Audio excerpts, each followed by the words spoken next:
사랑하는 성도 여러분, 10월 22일 금요일 아침입니다. 하나님 은혜와 평강이 함께하기를 축복합니다. 좋아요, 구독 꼭 눌러주세요. 천만 성도 우리 큐티하는 그날까지 우리 함께 달려가도록 하겠습니다. 오늘 우리에게 주신 하나님의 말씀은 욥기 11장 1절로 11절까지의 말씀인데요. 우리 함께 7절과 8절 말씀 읽도록 하겠습니다. 내가 하나님의 오묘함을 어찌 능히 청량하며 전능자를 어찌 능히 완전히 알겠느냐. 하늘보다 높으시니 네가 무엇을 하겠으며 수월보다 깊으시니 네가 어찌 알겠느냐. 아멘. 욥의 마음이 찢어질 것 같습니다. 하나님 앞에 자기의 모든 괴로움을 토로합니다. 너무 고난이 심해지니까 욥은 하나님 잠시 그 고난을 좀 멈추었다가 다시 고난을 달라고, 잠깐 그 쉬는 시간 좀 달라고, 너무 힘들어서, 고난이 힘들어서 죽을 것 같아요. 예, 이 조금 말에 어폐가 있지만 그 정도로 그 욥의 그 고난을 하나님 앞에 토로합니다. 이 이야기를 듣고 있었던 그 욥의 세 친구 중에 하나가 나아마 사람 소발이 욥에게 다가왔습니다. 그리고 나서는 욥에게 또 말을 설설 꺼내기 시작합니다. 이런 이야기를 하게 되죠. 참 말이 많네 이랬습니다. 오늘 본 말씀 2절은 바로 그런 의미입니다. 참 말이 많다. 말이 많은 사람 치고 의인 본 적이 없다. 예, 말이 많은 사람 치고 의인을 내가 본 적이 없다. 이렇게 이야기를 합니다. 이것은 이제 그 치해 문학에서 나오는 말이에요. 말이 많은 사람은 부정적인 의미로 표현하거든요. 그 어리석고 또 그 사람들은 지혜롭지 못하다, 이런 의미가 그 안에 포함되어 있습니다. 그래서 네가 말이 주절주절 하는 거 보니까 참 말이 많은데 너는 어렵지 않다라는 거예요.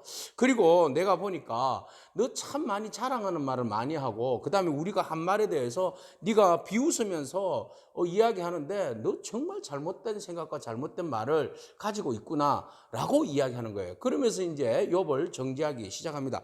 자, 소발이 하는 이야기는 이런 이야기입니다. 한마디로 이야기하면 4절에 내 말에 의하면 내 돈은 정결하고 나는 주께서 보시기에 깨끗하다 하는구나. 네, 욥이 말합니다. 나는 하나님 앞에서 정결하고 나는 하나님의 도를 지키기에 부족함이 없고 나는 정말 하나님 뜻대로 살려고 몸부림치는 사람입니다라고 하나님 앞에 간절히 부르짖었고, 친구들에게도 그런 이야기 했지 않습니까? 내가 의로운데 왜 내가 고난을 받아야 되는가? 내가 하나님 뜻대로 살려고 노력하는데 왜 내가 고난을 받아야 하는가? 거기에 대해서, 고난 받는 것에 대해서 너무 한탄스러운 마음을 이야기하잖아요. 자, 이 이야기를 할 때에 그 욥이 이 이야기를 하게 된 것은 바로 뭐예요? 감정적인 표현이잖아요. 내 고통이 너무 심하니 하나님 앞에 내 감정을 토로하는 거잖아요. 친구들에게도 이야기하는 거잖아요. 그런데 친구는 무엇으로 받아들이는 거예요? 지금 욥이 너의 도, 그죠? 네, 욥의 어떤 교리적인 해석, 자기 어떤 신학적이고 지혜의 그 해석으로 본 거예요. 욥이 지금 자기의 지혜를 자랑하고 지식을 자랑하고 자기의 신학을 자랑하고 자기의 교리를 이야기하는 겁니까? 교리가 아니잖아요. 생활 속에서 자기가 지금 겪고 있는 경험에 대한, 아픔에 대한 질문을 하는 거잖아요.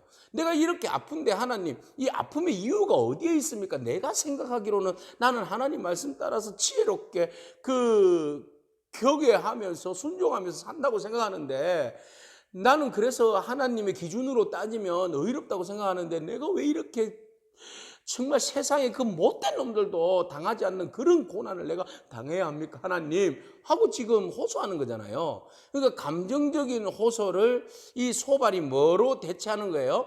내 교리적인 해석으로 받아들인 거예요. 여러분, 이렇게 되면 말이 안 됩니다.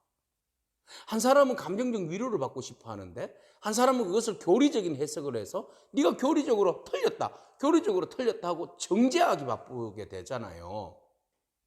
이렇게 되면 욥이 더 아픔을 겪어야 하는 거예요. 그러니까 소발이 세 번째 등장해서, 네?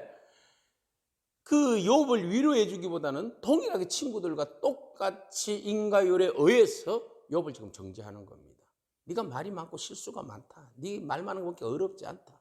그리고 네 자랑하고 우리 막 멸시하는데 너의 도가 보니까 그거 정직하다고 일하고 정결하다고 이야기하고 깨끗하다고 이야기하는데 그거 보니까 하나도 그렇지 않다. 이제 하나님이 말씀을 여실 텐데 너 하나님 말씀 열면 너는 끝장이야. 이런 이야기예요. 그러면서 그 하나님에 대해서 뭐라고 이야기하는가 하면 하나님의 지혜의 오묘함으로 내게 보이시기를 원하노라. 예, 여기 보면 소발은 빌닷과 엘리바스처럼 그렇게 막 직접 대놓고 막 이렇게 정지하지는 않는 것 같아요. 엘리바스는 자기의 어떤 영적 경험을 가지고 토대로 해서 막 공격했잖아요. 그 다음에 빌닷은 조상들의 지혜를 가지고 공격했잖아요. 근데 여기 이제 소발은 조금 그 욥의 그 하는 말과 행동과 상황을 보니까 좀 이해 안 되는 부분은 아닌 것 같고, 그렇지만 정죄는 하잖아요. 정죄를 하면서 하나님의 오묘함을 가지고 공격하는 거예요. 그래서 하나님의 오묘함을 네가 어찌 알고 그 하나님은 다 이해한 것처럼 그렇게 이야기를 주실주실 하느냐. 그 하나님의 오묘함을 네가 알지도 못하면서 뭐 그 하나님에 대해서 네가 이렇다 저렇다 이야기하냐, 이런 식으로 이야기하는 거예요. 그래서 그 하나님의 오묘함이 너를 이제 너에게 하나님의 그 오묘함을 보여주시기를 원한다. 그리고 그의 지식의 광대함을 너에게 보여주시기를 원한다. 네가 하나님을 아는 것처럼 이야기하는데 하나님이 너에게 지식을 보여주기로 한다. 그리고 너가 지금 죄를 지었는데 하나님께서 너를 벌하지 아니하면, 보세요, 하나님께서 너로 하여금 너의 죄를 잊게 하여 주셨음을 너 알라, 이렇게 되어 있어요. 그러니까 하나님이 너를 죄로 인하여서 너 완전히 지금 죽을 수도 있지만, 벌할 수도 있지만, 너 그 죄에 대해서 조금만 형벌을 받는 것에 대해서 네 자신이 알라, 이렇게 이야기해요. 너의 죄를 잊게 하여 주셨음을 알라. 죄를 잊게 하여 주셨음을 알라. 죄를 잊게 하는 게 누가 잊게 하는 건데요? 우리가 잊어버리는 거 아니잖아요. 죄는 우리가 잊으면 안 돼. 이건 죄잖아요. 우리는 죄를 잊어버리는 게 아니고 내가 죄를 알고 하나님 앞에 회개하고 나아가서 은혜를 입어야 되죠. 이 모순이잖아요. 죄를 누가 잊어요? 내가 잊는 거 아니잖아요. 하나님이 없다 인정해 주는 거죠. 예수 그리스도의 보혈로 인하여. 그런데 네가 그 하나님의 은혜를 입어서 네가 죄를 잊어버렸다. 이건 안 됩니다. 그죠? 이거 벌써 모순에 빠졌어요. 자, 그러면서 소발이 하는 이야기가 7절에 네가 하나님의 오묘함, 또 하나님의 오묘함을 들고 나왔어요. 애매하니까 오묘한 것을 들고 나오는 거예요. 오묘함을 어찌 능히 청량할 수 있느냐? 전능자를 어찌 네가 완전히 알 수 있겠느냐? 너 하나님 잘 모르잖아. 하나님의 그 오묘하고 전능하심을 네가 어떻게 다 이해할 수 있어? 하나님은 하늘보다도 높으시고 땅보다 서울보다도 깊으심을 네가 어찌 아느냐? 하나님의 그 크심을 땅보다 길고 바다보다 넓은데 네가 그걸, 그 오묘함을, 그 하나님의 능하심을, 그 완전하심을 네가 어떻게 이해할 수 있느냐? 그렇게 이야기하는 거예요. 그럼 너는 소발, 너는 제대로 알고 있는, 자기도 모르면서 욥에 대해서 하나님의 그 오묘함과 애매함으로 이야기하는 거예요. 오묘함과 그 크심과 완전하심을 청량할 수 없는 그 크심을 네가 어떻게 이해하고 네가 지금 하나님에 대해서 대항하고 우리에게 막 달라들고 정죄하고 난리냐? 자기들이 정죄하고 난리 나놓고는, 그죠? 누구에게 지금 똥기놈이 썩낸다고? 누구에게 지금 정죄하는 겁니까? 보세요. 욥이 지금 원하는 것은 위로입니다. 근데 소발이 또 잘못 짚은 거예요. 욥을 위로하기보다는 욥이 하는 말을 도라고 이야기한 거예요. 자기의 주장, 관점이라고 이야기하는 거예요. 자기의 논리라고 이야기, 자기 철학이라고 이야기하면서 네 잘못 생각되었다. 그러니까 너는 하나님으로부터 정죄를 받아야 돼. 네가 뭘 하나님을, 크고 놀라우신 그 하나님을 다 이해해. 말도 안 돼. 이렇게 지금 몰아가는 거예요. 그러면서 하나님이 10절에 두루 다니시며 사람을 잡아 가두시고 재판을 여시면 누가 너희 망을 쓰냐? 하나님이 가두시고 재판을 여는데 누가 사람이 그 감당할 사람이 있겠느냐라는 거예요. 감당할 수는 없죠, 당연히. 욥도 인정했잖아요. 하나님이 나를 죽이시려고 작정하시는데 누가 감당하겠어요? 욥도 똑같이 이야기하잖아요. 그거 인정했단 말이죠. 근데 보세요. 11절, 하나님은 허망한 사람을 아시나니 악한 일은 상관하지 아니하시는 듯 하나 다 보고 계신다. 이건 너를 지금 하나님 다 보고 계신다는 거예요.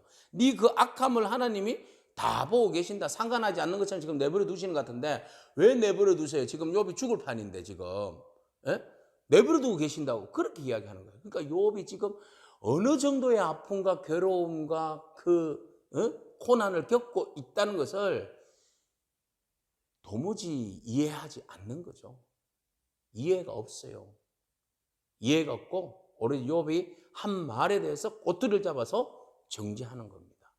그래서 소발에게도 여전히 어떤 생각을 가지고 있어요? 나는 옳고 너는 그러다. 여러분, 나는 옳고 너는 그러다. 이것은 소발이 그토록 이야기한 그 하나님의 오묘함에 위배되는 행위입니다. 하나님의 오묘함에 대하여서 어떻게 사람이 다 그 판단하고 구분하냐 해놓고는 자기가 상대방을 옳고 그름을 판단하잖아요. 하나님보다 먼저 앞서서. 사람이 하나님처럼 판단할 수 없지만 소발은 자기가 하나님 앞서서 지금 욥을 판단해 버렸어요. 여러분, 오늘 우리가 나는 옳고 너는 그러다라는 생각에서 벗어나기를 축복합니다. 나는 그러고 네가 옳다. 나도 그러고 너도 그러다. 너도 옳고 나도 옳다. 우리 다 실수많은 존재들이다. 이런 이해를 가진다면 욥의 고난에 우리가 정죄보다는 오히려 그 사람이 가지고 있는 아픔의 상처를 우리가 공감해주고 또 그 처한 상황을 이해해주고 또 함께 손잡아주고 눈물을 흘려줄 수 있는 그런 마음이 되지 않을까 그렇게 생각되어집니다. 여러분, 욥과 같이 그 아픔의 상처를 입은 영혼들에게 정죄의 자리에 서지 않기를 축복합니다. 우리의 얄팍한 지식과 아는 것으로 상대방의 가슴을 한 번 더 난도질하는 그런 잔혹한 행위를 멈추기를 축복합니다. 아예 자신 없으면 그 사람의 심장 소리를 들으세요. 아픔의 눈물의 소리를 듣고만 계세요. 그러면 그 사람 위로받게 되어 있습니다. 여러분, 다른 사람들이 또 어떠한 말들로 인하여서 여러분 상처받고 있습니까? 여러분, 다 그냥 흘러가는 소리로 듣고 흘러보내세요. 그걸 끌어다가 가슴에 안고 있으면 화병 납니다. 상처만 깊어집니다. 다 그냥 흘려보내시고 오직 하나님만 바라보세요. 하나님 침묵하고 계신 것 같지만 여러분 보고 계십니다. 여러분 붙들고 계십니다. 그 밑에서 발목 꼭 붙들고 여러분 넘어지지 않도록 지금 붙들고 계신 분이 우리 주 예수 그리스도십니다. 그분 바라보면서 여러분 이겨내십시오. 화이팅입니다. 할렐루야. 기도하겠습니다. 하나님 감사합니다. 전능자의 그 오묘함에 대해서 우리가 어찌 다 이해할 수 있겠습니까? 하나님, 내가 다 이해했다 하지만 서로가 다른 이야기를 하고 있는 욥과 그의 친구 소바를 바라봅니다. 하나님의 넓고 깊음을 우리가 다 이해할 수 없고, 그러나 우리가 경험을 통하여서 하나님의 그 넓고 깊음을 잠시나마 조금이나마 경험할 수 있을 텐데, 하나님 이 고난의 신비가 우리에게 저주가 아니라 때로는 우리에게 큰 복임을 알고 참고 인내하는 우리 모두가 될 수 있도록 축복해 주세요. 나는 옳고 너는 그러다라는 그런 얄팍한 마음으로 다른 사람을 정죄하지 아니하도록 하나님 우리의 심지를 굳건하게 세워주세요. 위로자가 되게 해주세요. 우리를 위로해 주세요. 축복해 주세요. 감사합니다. 예수님의 귀하신 이름으로 기도합니다. 아멘. 오늘도 믿음으로 승리하길 축복합니다. 아멘.